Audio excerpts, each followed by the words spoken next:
This is Naresh और आज क्या अगला टॉपिक पढ़ाने वाले हैं।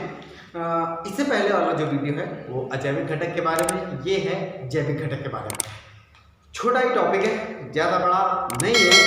ज़्यादा बड़ा इसलिए नहीं है क्योंकि बाकी सारी चीज़ें आप लोग पहले से ही पढ़ चुके हो। मैं बस थोड़ा थोड़ा उसको बता दूंगा, बाकी लिखवा नहीं रहा हूँ। बता थोड़ा ज़्यादा दूंगा लेकिन लिखवा नहीं रहा हूँ, ठीक है। बेसिकली चीज़ें जानते हो, एक दो चीज़ें नई हैं जिनको मैं काफ़ी ज़्यादा डिटेल दे दूंगा। चलिए ठीक है बच्चों, तो फिर चलते हैं। तो देखिए बेटा, जैविक घटक अजैविक घटक जैवमंडल में चीज़ें हुई। देखिए ये मैं इसलिए और विस्तृत करने की कोशिश कर रहा हूँ क्योंकि ये साइंस में है, कृषि में भी आ जाता है। जैविक घटक अजैविक घटक काफ़ी इंपॉर्टेंट चीज़ है। तो चलिए बात कर लेते हैं जैविक घटकों के बारे में। जैविक घटक जो होते हैं, जितनी भी चीज़ें लिविंग चीज़ें होती हैं वो जैविक घटक के अंतर्गत आ जाती हैं। इसमें पेड़ पौधे हो गए, जीव जंतु हो गए और बैक्टीरियाज हो गए, जीवाणु हो गए, ये सारी चीज़ें जो आपकी आती हैं। देखिए मैंने क्या लिख रखा है, पर्यावरण के जैविक घटकों के अंतर्गत पौधों, प्राणियों, मानव, जंतु, परजीवी, सूक्ष्म जीवी आदि एवं अपघटकों को शामिल किया जाता है। परतंत्र में जैविक अजैविक घटक परस्पर क्रिया करते हैं। इनमें स्वपोषी और स्वपोषी होता है और क्या होता है, होता है भोक्ता। परपोषी और स्वपोषी। चलिए परपोषी और स्वपोषी के बारे में थोड़ा सा बता देता हूँ। देखिए स्वपोषी का मतलब जो अपना भोजन स्वयं बना ले, ठीक है। अब कुछ लोग सोच रहे होंगे मम्मी एक अपना खाना स्वयं बना लेती हैं, तो वो स्वपोषी नहीं है, ठीक है। वो स्वपोषी नहीं है, वो परपोषी है। क्योंकि जो खाना आ रहा है, धान चावल गेहूँ ये सब रोटी वगैरह जो आ रही हैं, वो कहाँ से आ रही है, वो किसी के जरिए ही आ रही है ना। तो माता जी आपकी स्वपोषी नहीं है। लेकिन जो ये धान का पेड़ हो गया, सब्जी के हो गए, ये सारे स्वपोषी। जितने पेड़ पौधे हम लोग खाते हैं वो सारे स्वपोषी। स्वपोषी कैसे, वो लोग अपना भोजन सूर्य के प्रकाश से और धरती से लेते हैं, खनिज लवण और पानी की सहायता से अपना भोजन बना लेते हैं प्रकाश संश्लेषण की क्रिया द्वारा। प्रकाश पत्तियां हरी क्यों होती हैं, क्योंकि क्लोरोफिल पाया जाता है, ठीक है। जब क्लोरोफिल खत्म हो जाता है तो पत्तियां सूख के नीचे आ जाती हैं। चलिए बात कर लेते हैं स्वपोषी के बारे में। तो कुछ खास जीवाणु और शैवाल है। तो हरे पेड़ पौधे जितने भी होते हैं, ठीक है, एक दो छोड़ के कुछ पेड़ पौधे भी होते हैं जो परपोषी होते हैं, ठीक है। तो स्वपोषी जो हरे पेड़ पौधे होते हैं वो होते हैं क्योंकि वो प्रकाश संश्लेषण की प्रक्रिया द्वारा अपना भोजन स्वयं बना लेते हैं, तो वो हो जाते हैं क्या, स्वपोषी। इसके अलावा जितने भी जीव जंतु हैं वो सारे परपोषी में आते हैं, ठीक है। तो परपोषी में कई चीजें आती हैं। परपोषी मतलब उपभोक्ता भी कह सकते हो, ठीक है। स्वपोषी को प्रोड्यूसर देखिए, प्राथमिक उत्पादक, प्राइमरी प्रोड्यूसर, स्वपोषी, सब कुछ एक ही है। अंग्रेजी से लेके लिख रहा हूं ताकि आपको बाद में दिक्कत ना, ठीक है। तो स्वपोषी के बारे में बात हो गई। परपोषी के बारे में जो इन पेड़ पौधों को खा लेते हैं, ठीक है, तो उनको बोलते हैं उपभोक्ता। तो उनको बोलते हैं क्या, उपभोक्ता, कंज्यूमर जिसको कहते हैं, ठीक है। जैसे हम लोग उपभोक्ता है, जब कोई प्रोडक्ट लेते हैं खरीदते हैं उसको बोलते हैं कंज्यूमर, ठीक है। चलिए इसमें भी कई पार्ट होते हैं। कंज्यूमर में भी प्राथमिक हो, सेकेंडरी हो, टर्शियरी हो, या प्राथमिक हो, द्वितीयक हो, या फिर तृतीयक। देखिए प्राथमिक वो आते हैं जैसे बकरी हो गई, गाय हो गई, सांड हो गया, भैंस हो गई, ये क्या करते हैं, ये पेड़ पौधों को खा लेते हैं, ठीक है। यानी कि शाकाहारी, जो शाकाहारी मतलब पेड़ पौधों को खा के, जितने भी ये जानवर हो गए बेसिकली जो नॉन मांसाहारी हैं, मतलब जो नॉन वेजिटेरियन या फिर जो मांस नहीं खाते हैं, वो जितने भी जीव होंगे, ठीक है, वो सारे हो जाएंगे आपकी कौन से, प्राथमिक उपभोक्ता, ठीक है। अब द्वितीयक पे आ जाते हैं। द्वितीयक में वो आते हैं जो प्राथमिक वालों को खा लेते हैं, जैसे हम लोग हैं, हम लोग तो तीसरे वाले में आएंगे, ठीक है। जैसे प्राथमिक हो गया। अब द्वितीयक में आ जाए, जैसे शेर हो गया, शेर घास थोड़ी खाता है, शेर तो किसको खाएगा, हिरन को खाएगा, हिरन घास खाता, खरगोश घास खाता है, ये सब घास खाते हैं। अब शेर क्या कहेगा, खरगोश को भी भूख लगी खा लेता है, बकरी को खा लेगा, गाय को खा लेगा, किसी भी जीव को खा लेगा, तो मांस खाता है सिर्फ, ठीक है। शेर केवल मांस खाता, वो घास नहीं खाता, ठीक है।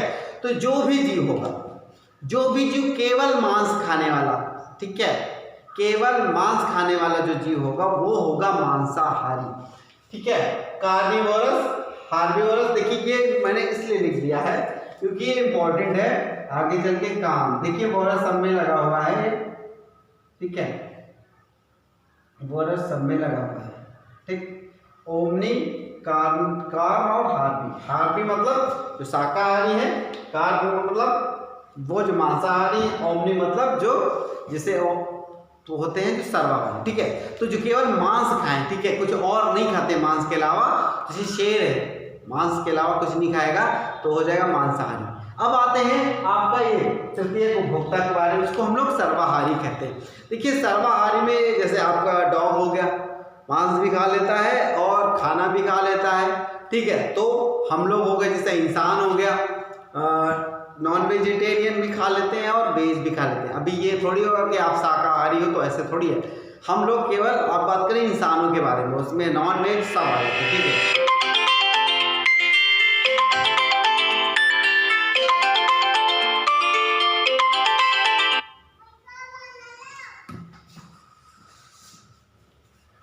तो अब घटक, और अब बात कर रहे हैं सर्वाहारी के बारे में। जैसे कौवा है, मांस भी खा लेता है, अभी मैं रोटी खिला रहा था, रोटी भी खा रहा था, और मांस भी खाता है, रोटी भी खाता है, ब्रिस्किट भी खा लेता है, तो कौवा भी खा सकता है, ठीक है।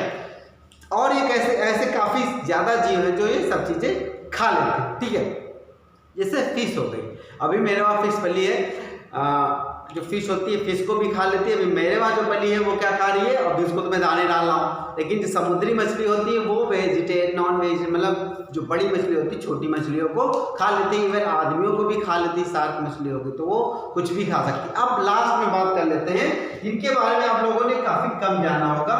अब घटक या वियोजक या डीकम्पोजर, तो ये सूक्ष्म जीव होते हैं, मृत पौधों, जंतुओं और जैविक पदार्थों को सड़ा गलाकर भोजन निर्मित करते हैं। इनमें सूक्ष्म बैक्टीरिया और कवक होते हैं। इस तरह से जान लीजिए आपकी दीमक, दीमक जानते हैं, दीमक इसको देमार कहते हैं, देमार, ठीक है। देमार जैसे ये लोग खाते रहते हैं और देखिए कि मिट्टी की तरह का बुरादा बनाते चले जाते हैं, तो इनको आप डीकम्पोजर की तरह कह सकते हैं। जटिल जटिल जैविक चीज़ों को, जैविक चीज़ों को खा के, जैविक चीज़ों को, अन्य जैसे पेड़ पौधे जो सूख गए उनको खा लेते हैं, इंसान जो कुत्ते जैसे रास्ते में मर जाते हैं उनको खा लेते हैं, उनको डिकम्पोज करके पुनः मिट्टी में कन्वर्ट कर देते हैं, ठीक है। ऐसे गोबर को खाने वाले गबड़ौला जिसको बोलते हैं देहात के भाषा में, वो भी गोबर खा के मिट्टी में कन्वर्ट कर देते हैं।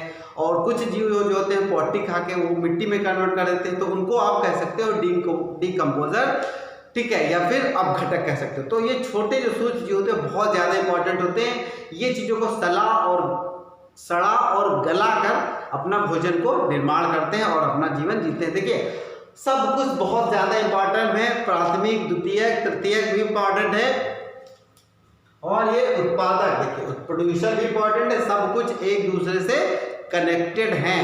ऐसा नहीं है कि ये, अगर देखिए ये भी बहुत इंपॉर्टेंट है और ये भी बहुत इंपॉर्टेंट है, तो ये पूरी चेन सिस्टम है, एक दूसरे को खा के अपनी जिंदगी जीते रहते हैं। जैसे एक चीज देख लीजिए, जैसे हरा पौधा हुआ,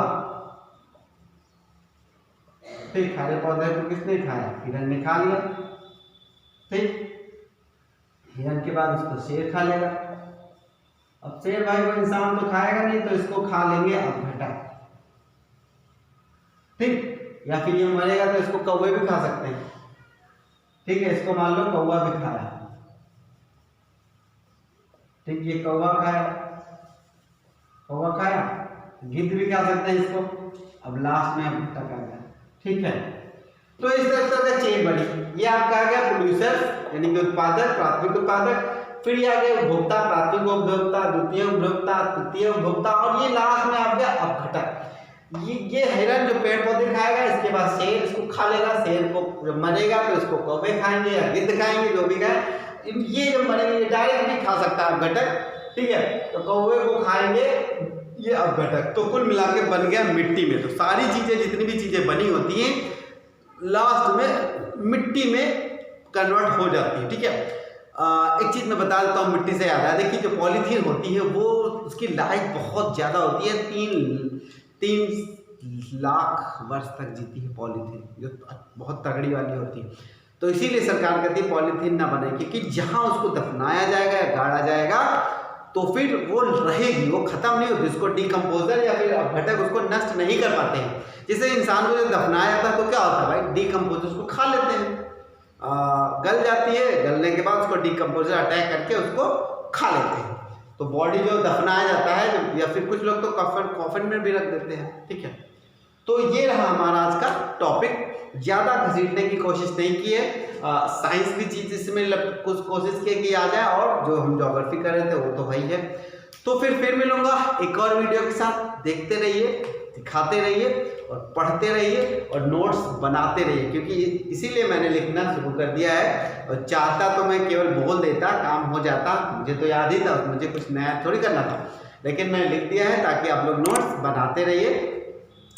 सबसे बड़े आसान फ्री वाला तरीका, ठीक है। जब मैं हट जाऊंगा, ठीक है, तो समय होता है मैं हटूँ, स्क्रीनशॉट ले लो, प्रिंट आउट निकालो, पैसा नहीं, 1 रुपया 2 रुपये लगता है, तो आपको लिखने से भी बचत हो जाएगी, ठीक है। चलिए फिर मिलूंगा एक और वीडियो के साथ। Thank you.